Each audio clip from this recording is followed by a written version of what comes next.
So this speaks to the trends, and you can see, you know, the only state that is below 20% now is Colorado, which is just, it's unbelievable. And the trends, looking at the future, now here is childhood obesity. And in childhood obesity, has more than tripled in the last 30 years.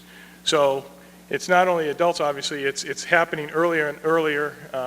And adolescents now have increased from 5 to 18% for age groups 12 to 19.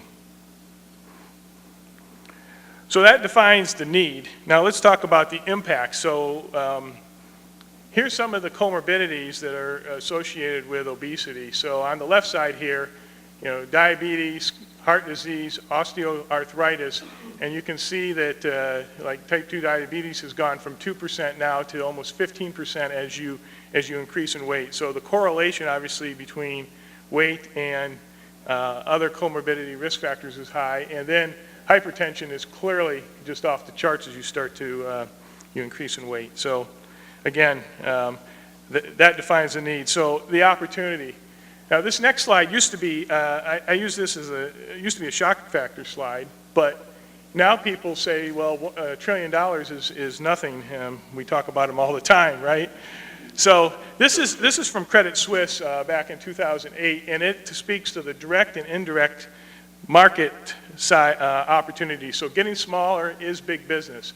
So if you look at all of the things that where people spend money on losing weight and their health associated with weight, and that includes diet and healthy for you foods, things that are low fat. So there's a lot of things that are associated with trying to be healthier and lose weight. That's $727 billion.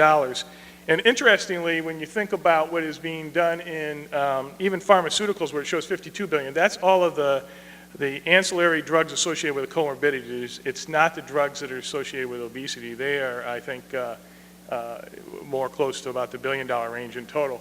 So, and surgery and devices today, in total, or back in 2008, was about $1 billion of this. So there's, for those of us that are involved in obesity today, in the healthcare system, there's this big concern about, well, if we start to reimburse, we start to support obesity, it's going to break the bank. Well, the reality is if we don't do something, we don't intervene, it's going to break the bank because of all of the other costs associated with obesity.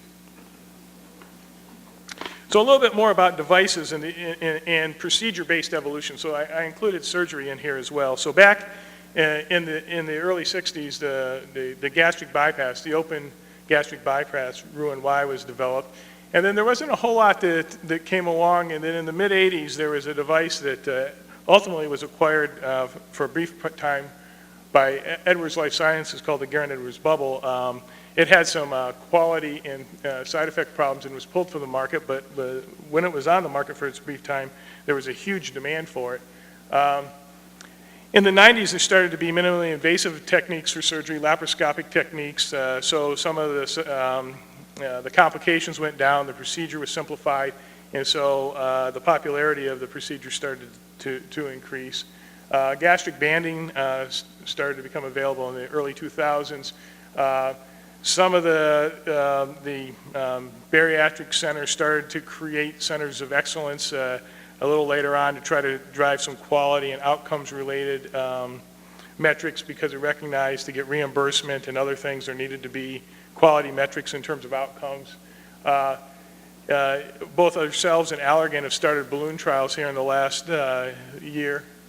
And then going forward, there's a number of other techniques that are being pursued. You have Bernardino here, Ahmed mentioned Valentech, so you got space occupation, flow control, gastric sleeves that limit the absorption of nutrients, and then appetite suppression. So this is some data here from ASMBS, which is the Surgical Society of the Bariatric Surgeons, that speaks to the number of procedures. Overall, from the year 2002 till today, it's a compound growth rate of 21%. And what you can see is a mix shift here, going from the surgical procedures, the dark blue, has actually started to decline, and the banding procedures has obviously started to increase. And anybody in LA that drives sees billboards promoting band procedures.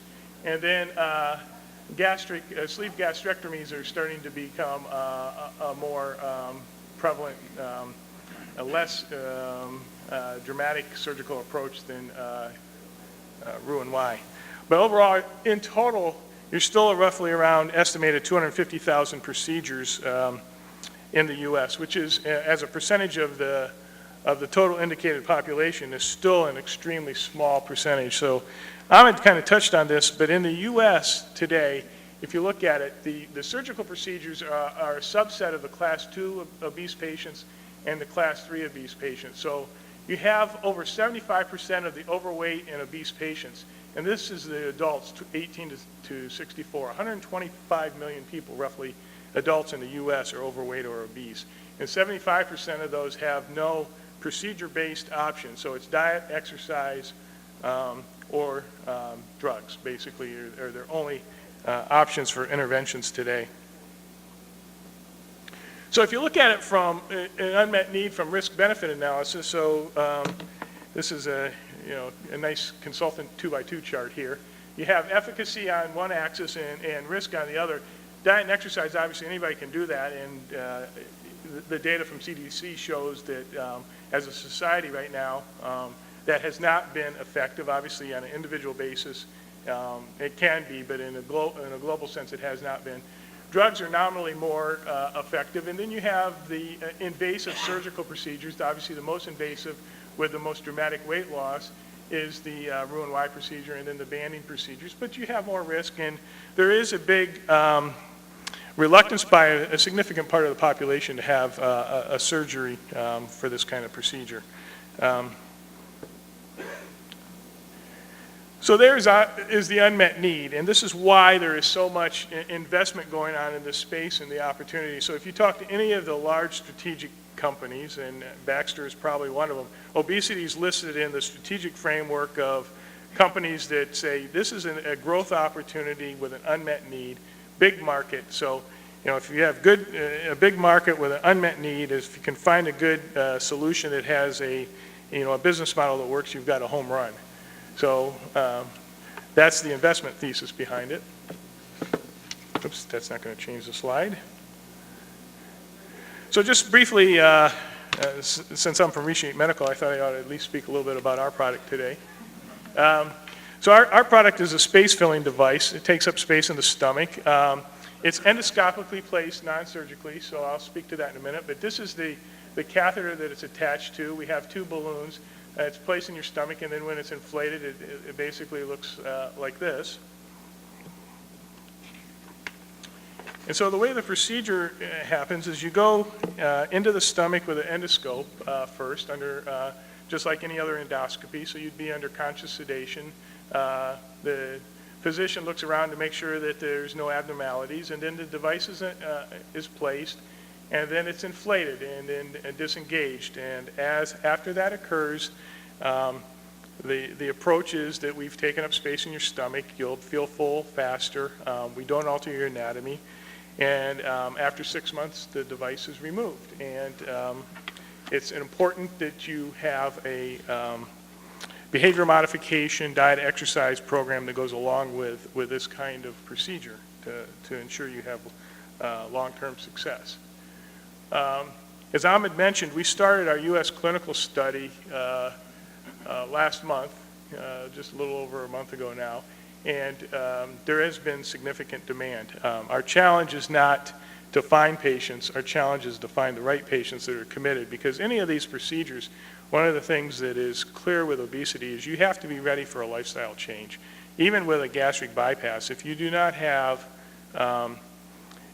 the mental preparation for the changes in your life that are required, it's going to be a problem. You can hurt yourself with a gastric bypass if you don't change your behavior. So it's an important part that we have for any of these trials, that screening is an important part of identifying the patients and making sure that you're ready for the lifestyle changes.